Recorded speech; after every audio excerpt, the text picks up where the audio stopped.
आशा जी, आपको, मेरे सभी आदरणीय को पैनलिस्ट को और आपके चैनल के सभी प्यारे प्यारे देश दर्शकों को भारतीय जनता पार्टी की तरफ से मेरे यानी डॉक्टर आशीष का जय श्री राम।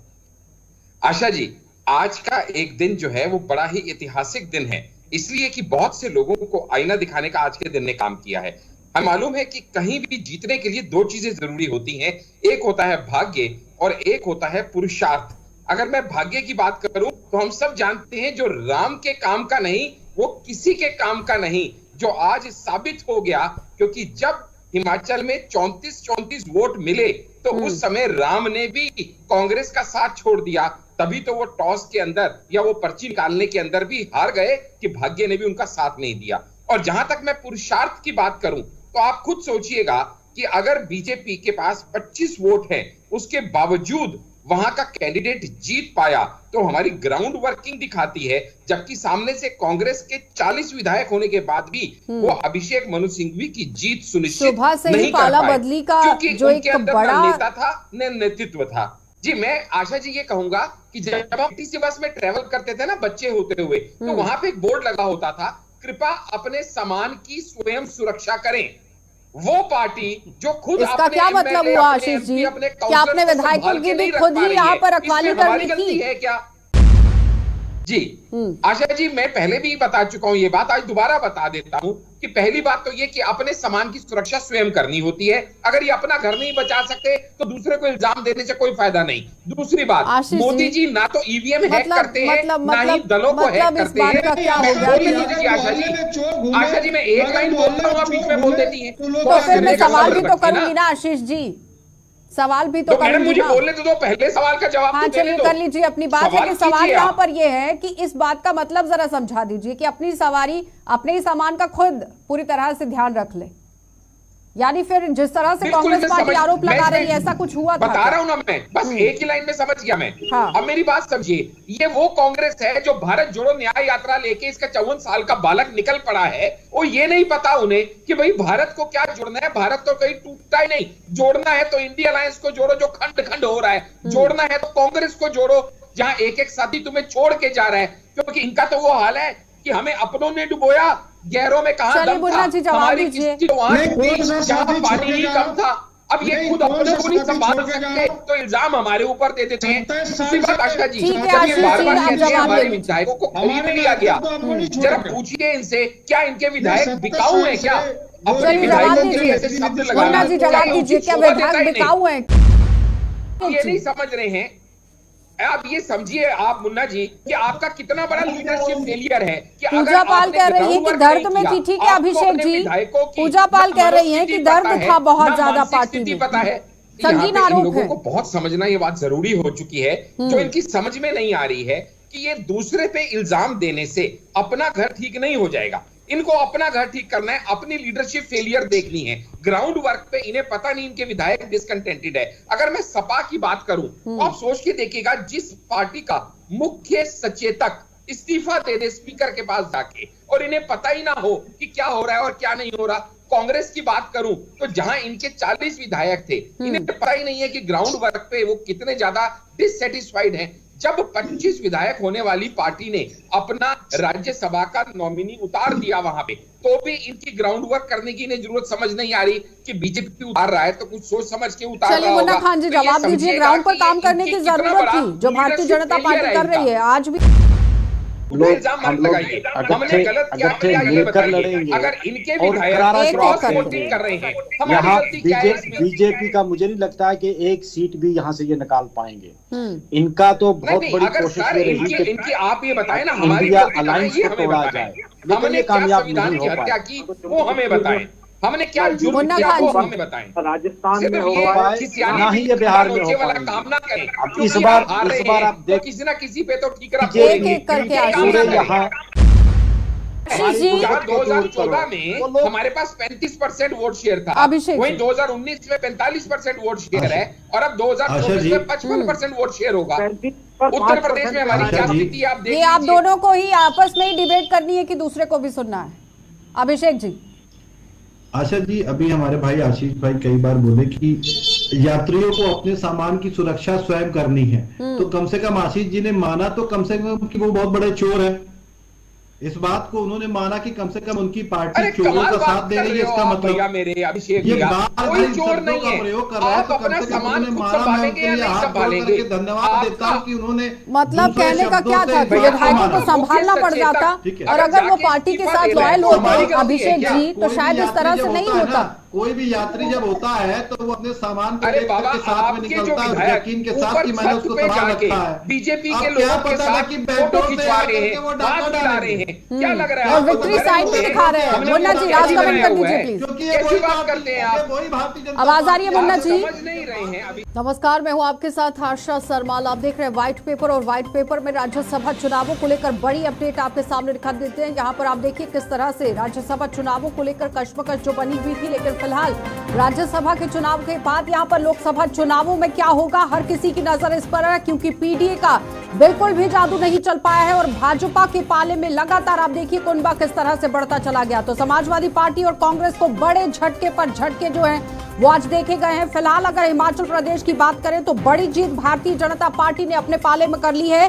हिमाचल प्रदेश से यहां चौंकाने वाले नतीजे सामने आए हैं, जहां पर बीजेपी उम्मीदवार हर्ष महाजन ने जीत हासिल की है और कांग्रेस के अभिषेक मनु सिंघवी को एक बड़ी हार का सामना करना पड़ा।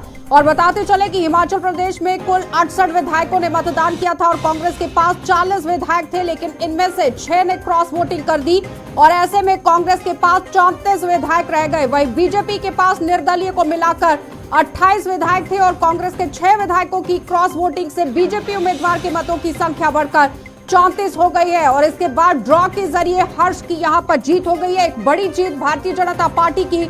और दूसरी तरफ कर्नाटक की अगर अपडेट दी जाए तो वहां पर कांग्रेस पार्टी ने 3 सीटें जीत ली हैं और 1 पर जीत यहां पर भारतीय जनता पार्टी ने दर्ज कर ली है। लेकिन अभी तक आप देखिए यूपी के चुनावों को लेकर किस तरह से हर किसी की नजर थी कि उत्तर प्रदेश के अंदर किस तरह से यहां पर राज्यसभा के जो चुनाव हैं वो चलते जा रहे हैं, क्योंकि समाजवादी पार्टी के विधायकों की क्रॉस वोटिंग करने पर राज्य के उप मुख्यमंत्री और विजेता, जो कि आप बताते चले कि बीजेपी के नेता केशव प्रसाद मौर्य ने साफ तौर पर यह कह दिया कि भारतीय जनता पार्टी किसी भी पार्टी के बदलने के लिए यहाँ पर प्रेरित नहीं करती है, यानी कि किसी भी विधायक को अपनी पार्टी को बदलने के लिए प्रेरित नहीं किया जाता है। क्योंकि बड़े आरोप लग रहे थे कि विधायकों को किडनैप किया जा रहा है, विधायकों के साथ खरीद फरोख्त को लेकर बात हो रही है, कई तरह के आरोप आज लगे, लेकिन किसी का भी आप देखिए हृदय जो परिवर्तन है वो नहीं हुआ है। हृदय परिवर्तन की बात हो रही है, अंतरात्मा से जो बात सामने निकल रही है उसी पर आज चर्चा चल रही थी। दिन भर से लगातार ये खबर सुर्खियां बटोरी हुई है, लेकिन लेटेस्ट अपडेट आपके सामने रख रहे हैं, जहां पर आप देखिए हिमाचल प्रदेश के अंदर भारतीय जनता पार्टी को किस तरह से एक बड़ी जीत हासिल हुई है और हर किसी की नजर अब उत्तर प्रदेश के अंदर है, क्योंकि समाजवादी पार्टी को सुबह से ही झटके पर झटका जो है वो लगता हुआ नजर आया, जिसमें कई विधायकों के नाम सामने आए, उसके बाद अखिलेश की प्रतिक्रिया सामने आई। लेकिन आप बताते चले कि यहाँ पर भारतीय जनता पार्टी पूरी तरह से अपने कुंभे को स्ट्रांग करती हुई नजर आ रही है। लोकसभा चुनावों के अंदर किस तरह से समीकरण बनेगी ये बड़ी बात रहेगी, लेकिन लगातार आप देखिए किस तरह से अब राज्यसभा चुनावों की जो गिनती है वो शुरू हो चुकी है और बहुत ही जल्द रिजल्ट जो है वो यहाँ पर डिक्लेयर कर दिए चलेंगे। चलिए पैनल की ओर चले जाते हैं और आपको बताते चले कि इस वक्त पैनल में हमारे साथ कांग्रेस नेता जुड़ चुके हैं। मुन्ना खान, आपका बहुत बहुत स्वागत जुड़ने के लिए। डॉक्टर आशीष हांडा हैं, भाजपा नेता हैं, आपका भी बहुत बहुत स्वागत जुड़ने के लिए। अभिषेक बाजपेयी हैं, सपा प्रवक्ता हैं, आपका भी बहुत बहुत स्वागत जुड़ने के लिए। और नेशनल कॉन्फ्रेंस से जम्मू से हमारे साथ मुजफ्फर खान जी ने पहुंच किया है, आपका भी बहुत बहुत स्वागत जुड़ने के लिए। सबसे पहले बताते चले कि यहाँ पर इस वक्त बीजेपी के नेता से सबसे पहले बात कर लेते हैं, क्योंकि एक बड़ी जीत के तौर पर जो देखा जा रहा है, लेकिन आरोप भी बहुत सारे लग रहे हैं। हांडा जी। जी आशा जी, आपको, मेरे सभी आदरणीय को पैनलिस्ट को और आपके चैनल के सभी प्यारे प्यारे दर्शकों को भारतीय जनता पार्टी की तरफ से मेरे यानी डॉक्टर आशीष का जय श्री राम। आशा जी, आज का एक दिन जो है वो बड़ा ही ऐतिहासिक दिन है, इसलिए कि बहुत से लोगों को आईना दिखाने का आज के दिन ने काम किया है। हमें मालूम है कि कहीं भी जीतने के लिए 2 चीजें जरूरी होती हैं, एक होता है भाग्य और एक होता है पुरुषार्थ।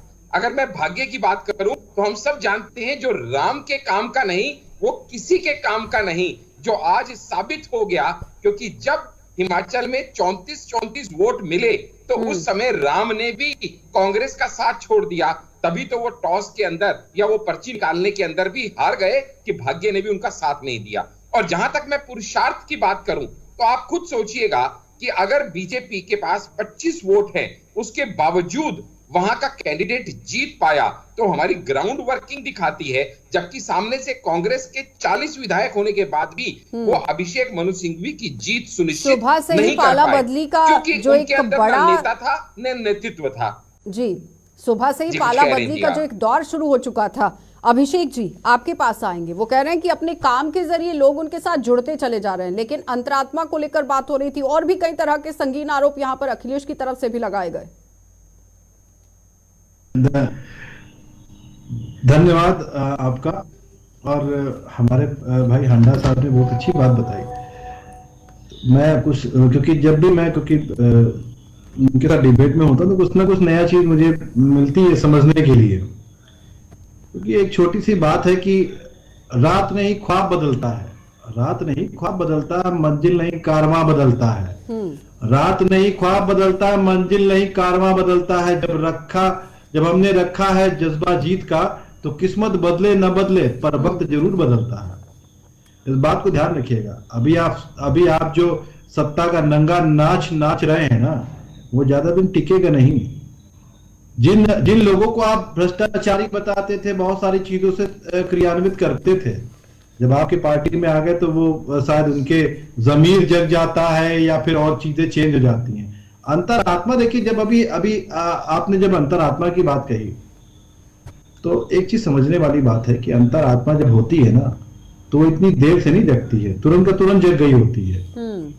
और जो देर से जगता है तो मतलब वो विश्वासघात की ओर जा रहा होता है। इतनी जल्दी नहीं जगती, विश्वासघाती लोग होते हैं। इतनी देर से नहीं जगती है, बहुत जल्द जग जाती है, लेकिन इतनी देरी में ये फैसले इस तरह से।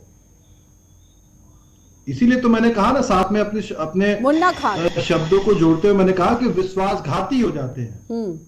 जिन लोगों के ऊपर इतना विश्वास किया जाए, जनता जनार्दन ने जिनको अपने अभिषेक जी, डिनर पार्टी होती है, उसके अंदर कुछ लोग मौजूद रहते हैं, कुछ लोग नहीं पहुंचते हैं, पूछा जाता है सवाल कि क्यों नहीं आए हैं, लेकिन आपकी तरफ से ही सफाई पेश की जाती है कि बातचीत हुई है, कोई मनमुटाव नहीं है। लेकिन आज आपने देखा किस तरह से पिक्चर सामने आ गई। आशा जी, अच्छा एक बात मेरे को, आशा जी इनसे जरा ये बता दीजिए कि हर डीटीसी बस में लिखा होता है कि, जवाब दीजिए अभिषेक जी। आशा जी बिल्कुल ठीक ठाक है, इसमें कोई भी दो राय नहीं है। हमारे लिए आज बड़ा गर्वान्वित करने वाला दिन है कि कम से कम हमें ये तो पता चला कि लोकसभा चुनाव से पहले कि कौन लोग विश्वासघाती हैं जनता के साथ के और कौन लोग हैं। अब भी बड़ा कुछ और पता चलेगा आज के समय में कि कम से कम चुनाव से पहले हमें ये पता चल गया कि हमारा कुनबा और मजबूत होगा। जनता जनार्दन के सामने कांग्रेस के अंदर ही कला है और कर्नाटक के अंदर जीत तो मिली, लेकिन चुनाव लड़ा तो क्या हिमाचल के अंदर भी मिली। जनता के किस मुंह से मुद्दे को उठाएंगे, वो किस मुंह मुद्दे की बात करेंगे। आपने जीतता जागता उदाहरण देखा घोसी में, जीता चुनाव में देखा कि दारा सिंह जी ने समाजवादी पार्टी के चुनाव लड़ा, उसके बाद बाकायदा जीत दर्ज की। सिर्फ आप ही को बोलना है क्या? जनता पार्टी के खेमे में गए तो कैसे उन्होंने हार का सामना देखना पड़ा। जनता जनार्दन इसका जवाब देगी। चिंता करने की बात नहीं है, बड़े गर्वान्वित में। अरे इनको तो बंद कराओ, लोगों से हमें सामना हुआ। ऐसे तो बिल्कुल इनके डिबेट नहीं, इनका स्पीच चल रही है। मुन्ना खान जी आवाज आ रही है? आप इसको स्पीच कह सकते हैं, बिल्कुल ठीक है। आशीष जी आप कहें वो आशीष जी आप जवाब दे दीजिए। देखिए आशा जी, आप इन्हें यार ऐसे कैसे बात बनेगी आपकी भैया। अभिषेक जी अपनी बारी में बोले ना, मुन्ना भाई कब से इंतजार कर रहे हैं शांति से, उनकी भी सुनने दें। मुन्ना जी आवाज आ रही है? जरा रखिए अपना पक्ष आप भी। मुन्ना जी मुझे सुन पा रहे हैं? चलिए आशीष जी, मैं आशा जी ये कहूंगा कि जब हम टीसी बस में ट्रेवल करते थे ना बच्चे होते हुए, तो वहां पे एक बोर्ड लगा होता था, कृपया अपने सामान की स्वयं सुरक्षा करें। वो पार्टी जो खुद इसका क्या मतलब हुआ आशीष जी? क्या अपने विधायकों की भी खुद ही यहाँ पर रखवाली करनी थी है क्या? अभिषेक जी जवाब दीजिए, अपने विधायकों की रखवाली आपको ही करनी थी? नहीं, मुझे बोलने तो दीजिए। इसे कहते हैं आशा जी, इसे कहते तिरस्कार, इसे कहते तिरस्कार। इसका मतलब कि जनता जनार्दन के द्वारा दिए गए मैंडेट को जो व्यक्ति नहीं मानता है। छोटे से ब्रेक के लिए जल्द वापस लौटेंगे, आप देखते रहिए गुलिस्तान न्यूज़। निर्विरोध चुने जा चुके थे और अब मैं मुन्ना जी आपके पास आऊंगी। जिस तरह से कांग्रेस पार्टी भारतीय जनता पार्टी पर लगातार संगीन आरोप लगा रही है। अगर हम हिमाचल को ले लेते, वो कह रहे हैं कि हमारे विधायकों को तो यहाँ किडनैप कर लिया गया, लेकिन विधायकों की तरफ से अपडेट आ जाता है कि हम तो घूमने आए थे। ये क्या चल रहा है? असल में समझना पड़ेगा कि भारतीय जनता पार्टी किसी भी पद के लिए, किसी भी विधायक के लिए, किसी भी सांसद के लिए कोई भी हद पार कर सकती है। ये इनके चाल और चरित्र में दिख चुका है। आपने देखा अभी चंडीगढ़ में, तो इनके लिए लोकतंत्र कोई मायने नहीं है। इनको तो सरकार चाहिए, इन्हें सांसद चाहिए, इन्हें विधायक चाहिए, इन्हें राज्य में अपनी सरकार चाहिए। इन्हें मतलब मैं ये कह दूं कि वो शब्द नहीं मिल रहे जितना हद तक ये गिर सकते हैं। जब से ये गुजरात लोकतंत्र केंद्र में हावी हुई है, ये लोकतंत्र की धज्जियां उड़ रही है लगातार 10 साल से, बार बार लोकतंत्र की धज्जियां उड़ रही है। ये चाय वाले चचा ने लोकतंत्र की धज्जियां उड़ा दी। अभी मित्र हमारे बैठे हैं, चाय वाले चचा का दोनों साइड। ठीक है, आ रही हूँ। हाँ, जवाब हो गया आपका मुन्ना जी। इनसे पूछा रहे, सुनिए आशा जी, सबसे पहले तो मैं आपसे वही रिक्वेस्ट करूंगा जो मैंने पिछली डिबेट में भी आपसे करी थी। मुन्ना जी सुन लीजिए ना, आप एक तो इनको चुप कराइए। आप ये देखिएगा कि आप समझ पा रही हैं कि पक्ष में मैं अकेला हूं, विपक्ष में मेरे दो साथी हैं और वो भी मुझे बोलने नहीं दे रहे हैं। पास भी वो भी अपना लेकर बात करेंगे निकाल रहे हैं। अरे अभी ये देखिएगा ना, अच्छा देखिएगा आशा जी, मैं सरकार है, ये देखिए इनको आशा जी करके बोलेंगे तो सुन पाएंगे सिखाइए ना। मुन्ना जी सुन लीजिए जरा, आशीष जी। आशा जी, मैं पहले भी बता चुका हूं ये बात, आज दोबारा बता देता हूं कि पहली बात तो ये कि अपने सामान की सुरक्षा स्वयं करनी होती है। अगर ये अपना घर नहीं बचा सकते तो दूसरे को इल्जाम देने से कोई फायदा नहीं। दूसरी बात, मोदी जी ना तो ईवीएम हैक करते हैं, ना ही दलों को हैक करते हैं। आशा जी, मैं एक लाइन बोलता हूँ, आप बीच में बोल देती है, तो फिर मैं सवाल भी तो करूंगी ना आशीष जी, सवाल भी तो मैडम मुझे बोलने तो दो, पहले सवाल का जवाब हाँ, चलिए कर लीजिए अपनी बात। है कि सवाल यहाँ पर ये है कि इस बात का मतलब जरा समझा दीजिए कि अपनी सवारी, अपने ही सामान का खुद पूरी तरह से ध्यान रख ले। यानी फिर जिस तरह से कांग्रेस पार्टी आरोप लगा रही है, ऐसा कुछ हुआ था? बता रहा हूं ना मैं, बस एक ही लाइन में समझ गया मैं। हाँ। अब मेरी बात समझिए, ये वो कांग्रेस है जो भारत जोड़ो न्याय यात्रा लेके इसका 54 साल का बालक निकल पड़ा है। वो ये नहीं पता उन्हें कि भाई भारत को क्या जोड़ना है। भारत तो कहीं टूटता ही नहीं। जोड़ना है तो इंडिया अलायंस को जोड़ो जो खंड खंड हो रहा है, जोड़ना है तो कांग्रेस को जोड़ो जहां एक एक साथी तुम्हें छोड़ के जा रहा है। क्योंकि इनका तो वो हाल है कि हमें अपनों ने डुबोया, गैरों में कहां दम था, हमारी जहां पानी ही कम था। अब ये खुद अपने को नहीं संभाल सकते तो इल्जाम हमारे ऊपर दे देते हैं। दूसरी बात आशा जी, जब ये बार बार कहते हैं हमारे विधायकों को खरीद लिया गया, जरा पूछिए इनसे क्या इनके विधायक बिकाऊ हैं क्या? अपने विधायकों के ऐसे शब्द लगाना, जवाब दीजिए, क्या विधायक बिकाऊ हैं क्या मुन्ना जी? नहीं ऐसा आशा जी, 27 साल से लगातार गठबंधन में रहे। नीतीश कुमार ने इसे लात मारी तो इसे समझ नहीं आया। अब इंडिया गठबंधन से चले गए, हमारे गठबंधन चले गए, अपनी चिंता नहीं हो रही है, आप छोड़ करके आए तो नहीं है। अरे भैया, अगर तुम्हारे अंदर आज पीडीपी का भी कुछ ज्यादा रोल नहीं नजर आया। झटके पर झटका आज यहाँ पर अखिलेश की पार्टी को भी हुआ। चले गए, ठीक है, हो गया। आप ये नहीं समझ रहे हैं, आप ये समझिए आप मुन्ना जी कि आपका कितना बड़ा लीडरशिप फेलियर है कि पूजा पाल कह रही है कि दर्द में थी। ठीक है अभिषेक जी, पूजा पाल कह रही है कि दर्द था बहुत ज्यादा पार्टी में। पता है अभिषेक जी सुन लीजिए जरा। अभिषेक जी, पूजा पाल कह रही है कि दर्द था पार्टी में। उसके बाद संजय सेठ को मैदान में उतार दिया गया बीजेपी पार्टी की तरफ से। राजा भैया के साथ भी बातचीत करने की बात कही गई, लेकिन पूरी तरह से आप देखिए ना, सहमति नहीं बन पाई। हिमाचल के अंदर अलग से आरोप। अभिषेक जी, आशीष जी जवाब दीजिए। संगीन आरोप है, लोगों को बहुत समझना ये बात जरूरी हो चुकी है। जो इनकी समझ में नहीं आ रही है कि ये दूसरे पे इल्जाम देने से अपना घर ठीक नहीं हो जाएगा। इनको अपना घर ठीक करना है, अपनी लीडरशिप फेलियर देखनी है। ग्राउंड वर्क पे इन्हें पता नहीं इनके विधायक डिसकंटेंटेड है। अगर मैं सपा की बात करूं तो आप सोच के देखिएगा, जिस पार्टी का मुख्य सचेतक इस्तीफा दे दे स्पीकर के पास जाके और इन्हें पता ही ना हो कि क्या हो रहा है और क्या नहीं हो रहा।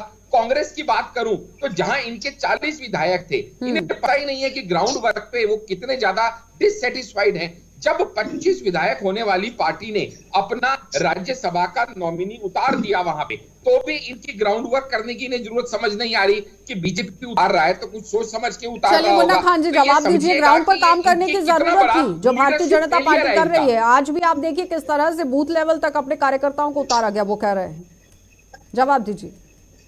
मुजफ्फर जी ने भी हमारे साथ पैच कर लिया, बहुत बहुत स्वागत मुजफ्फर जी।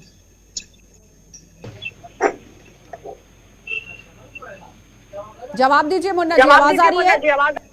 मुजफ्फर जी आप ही के पास आ जाती हूँ।